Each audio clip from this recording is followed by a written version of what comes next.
ಒಂದೇ ಮೀನು ಸಿಕ್ಕಿದ್ದು, ಹಾಗೆ ಮೇಲೆ ಹೋಗ್ತಿದ್ದೀವಿ. ಆ ಕಡೆ ಬರ್ತಿದ್ದಾರೆ ಅಜ್ಜಿ, ಕಾಣಿಸ್ತಿರ್ಬೋದು. ಆ ಗ್ಯಾಪಲ್ಲಿ ನನ್ನ ಕ್ಯಾಸ್ಟಿಂಗ್ ನೆಟ್ಟು ಹರಿದೋಯ್ತು. ಅಲ್ಲಿ ಕಲ್ಲಿಗೆಲ್ಲ ಸಿಕ್ಬಿಟ್ಟು ಗುಂಡಿ ಒಳಗಡೆ ಇಳಿಯುವಾಗ ಹರಿದೋಯ್ತು ಫುಲ್.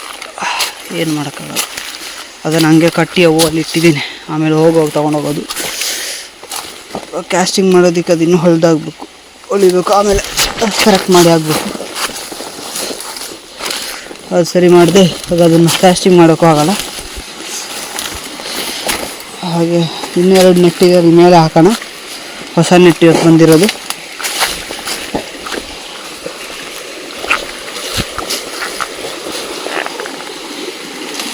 ಇದೆಲ್ಲ ಕಲ್ಲೆಲ್ಲ ಇದೆ, ಅದಕ್ಕೆ ಅಜ್ಜಿ ಗಾಲ ಹಾಕ್ಕೊಂಡು ಬರ್ತಾ ಇದ್ದಾರೆ.